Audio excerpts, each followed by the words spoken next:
the economic managers, when they took reign of the economy 2 years ago, most of the policies were going to be anchored on, the transformation agenda, and we've seen that quite evident in one or two sectors, particularly the agricultural sector. We saw the minister moving very aggressively. We've heard him so many times over the last 2 years say that he's trying to turn the agricultural sector into, a business where, fixing the value chain from top to bottom, ensuring that farmers are better empowered, and that perhaps we might see more volume in terms of food production and more growth in mechanized farming. What are your thoughts on that 2 years after? Well, the transformation agenda, of course, has quite a number of dimensions. There is the agricultural transformation agenda. There have been some elements of intervention through the CBN to support the industrial sector, for instance. There has been reform in the area of power. This is also a major component of the transformation agenda. But talking about agriculture, I think the minister has done quite a lot.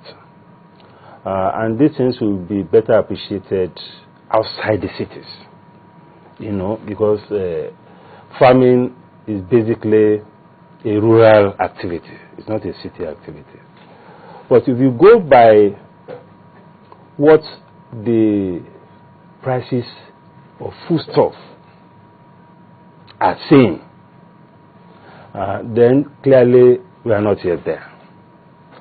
Because no matter how well crafted a policy is, no matter how articulate you are in presenting the policy, what counts at the end of the day is how affordable has food become.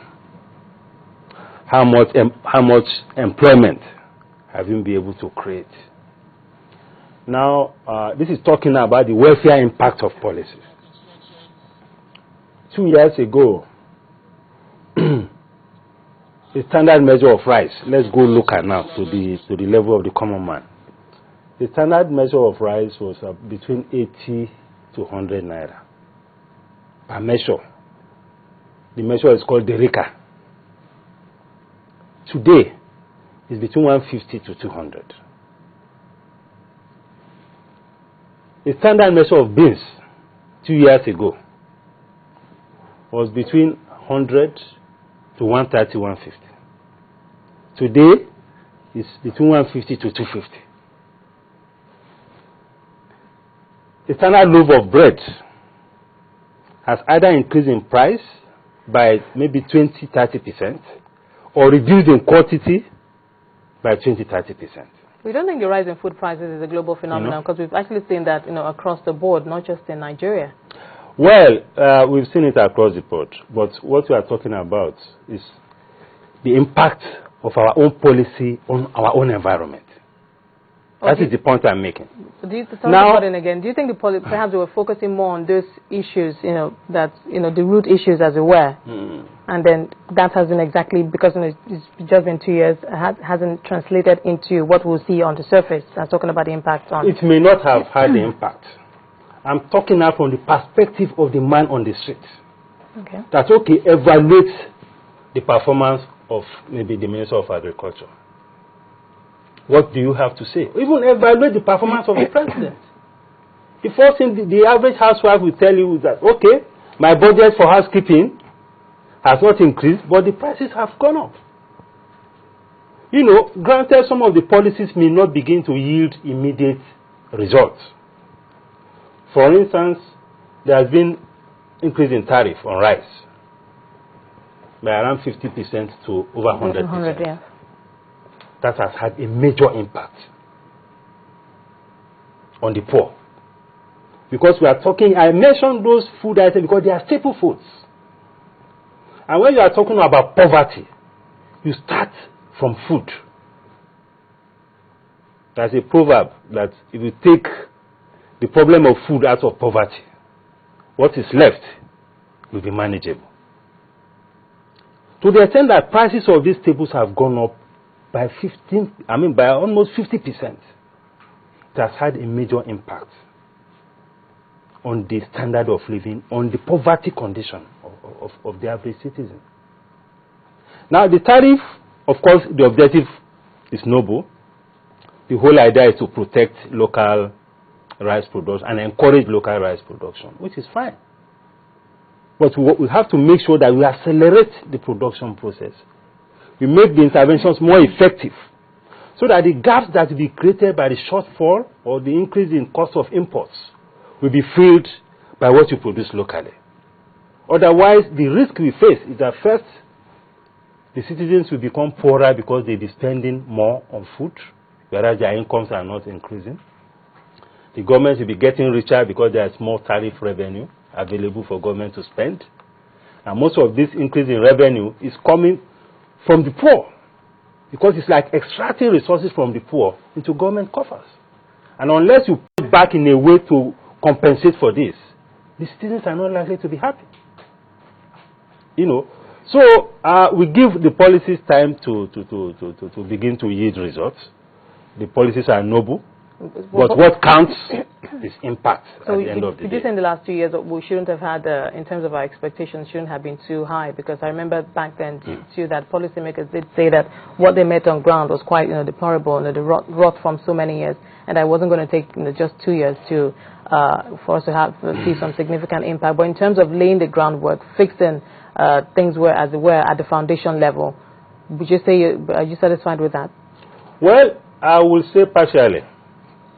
Partially, in terms of foundation, of course, we have seen the macroeconomic fundamentals, which they say that is where we are. Is a good place to start. It's a good place to start, and I think quite a lot is already being done or being achieved in that area.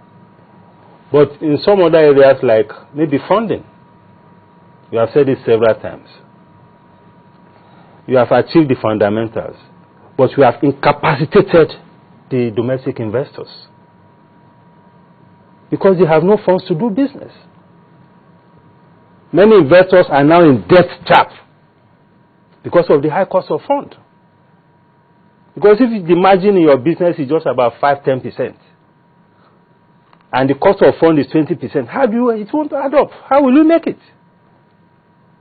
And on top of that, you have influx of investors from abroad that are coming with cheap offshore funds. There's no way you can compete. So these are some of the gaps. There has been some positive in some areas, but some other areas we need to begin to look at properly. Now, so talking about positive, for you, do the positives, does it, because I'm trying to gauge your sentiment, wouldn't say that for you positives outweigh? No, I wouldn't say positives outweigh the negatives. No. Okay, I think there are more challenges than, there are more issues to deal with than issues to celebrate. Let me put it that way. Okay, now that we've laid the groundwork, macroeconomic policies are stable. We haven't seen them that stable, this stable since the early 1990s. From here onwards, what would you like in terms of direction, either for the Ministry of Trade and Investment, the policymakers themselves, fiscal prudence, creation of jobs? Where would you like, in terms of direction, where would you like them to go from here on? Well, from here on, I think what is crucial is to improve the productivity of the economy, the competitiveness of enterprises, and the productivity of enterprises. What key factors would drive this, what you just mentioned now? The key factors are, first, power. Although this is an issue that we have flogged so many times. Yeah, well, there's progress been made so far. So we're hoping from December, last quarter. Progress has been made so far, but go out there and talk to people, because the whole of this is about people. When you interact with people, you know that quite a lot has been done. But what matters at the end of the day is what you are able to deliver to the people in terms of the comforts. In terms of their general well-being. In terms of their general well-being. The power situation is still epileptic. At least you listen to the Minister of Power just a few days ago. I watched him on. The minister was lamenting about funding.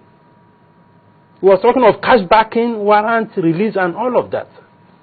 And this is a sector that we need to put on a fast track in terms of funding.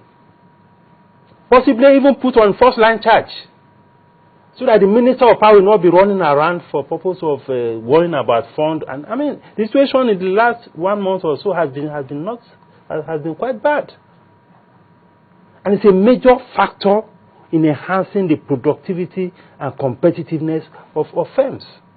Because if firms are not competitive, there's no way they can create jobs. Meaning if they're not spending so much on their own, on powering their own this thing. Okay. Then there's the cost of logistics.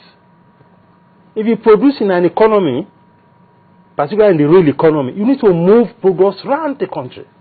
So for the cost of logistics is enormous. What would you like the Ministry of Trade and Investment to focus on from going forward 2 years? Because there's a lot that they boast about right now in terms of FDI that's coming to the country, making local. Because you say one thing and they say we've encouraged local manufacturers, local investors. We're protecting them as much as we can, and everything seems to be good at this point. Well, the Ministry of Trade and Investment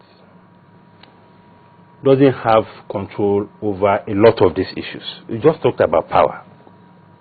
It's not under the Ministry of Trade and Investment. At least on the investment arm, we're talking about bringing FDI into the country. You see, issue of bringing FDI, what is important is to create the environment. First. Charity must begin at home. I've even listened to Elijah Aliko Dangote talk about this matter. That charity must begin at home. When foreign investors see that people are doing good business here and making money, you don't need to go and beg them to come. They will come. But if you have a situation where we have talked about funding, if there is any way the Ministry of Trade and Investment can put in a word so that we have a better funding situation for enterprises, it will help. Okay, so if power for you, power funding. Power funding, then logistics. Because one of the key factors in competitiveness is the quality of logistics.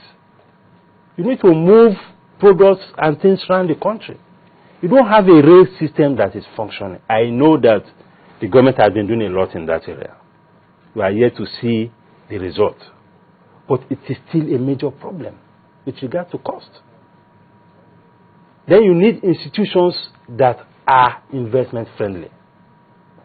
Quality of institutions is very key. You need to speak to private sector people that interact with the public service. It's not funny. A lot of transparency issues, ethical issues, those things are still there. Corruption? Yes, they are still there. Unfortunately, the economy is structured in a way that we have huge resources within the realm of the public sector. And doing business interfacing with the public sector is a major ethical problem.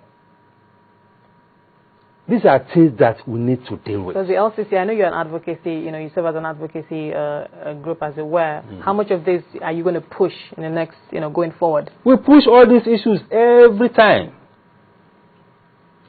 And we do quarterly press conferences to review the economy. Environment index. We have the business confidence index. In a couple of weeks, we release the latest one for this current quarter. All these things we continue to say. But in matters like this, you can only have your say. The decision as to what to be done, the decision as to policy decision and policy choices, is for the leadership of the country to make. Don't you think if we put enough pressure, as it were, we might see more, better results? Well, we are putting pressure. We are putting pressure to the limit of our own capacity. Because each time we prepare these documents, we make sure we send to the presidency, we send to the coordinating minister, we send to all key institutions of government that have a say in the economic management of this country. Okay, finally, on May 29th, would you be celebrating? Of course, we have to celebrate. For October. No, we have to celebrate. Because this is the first time we are having. This is the longest stretch of unbroken democracy. Okay. And one of the things we have going for us is that Nigeria is a stable democracy. Okay. And we thank God for that. So it's something to celebrate.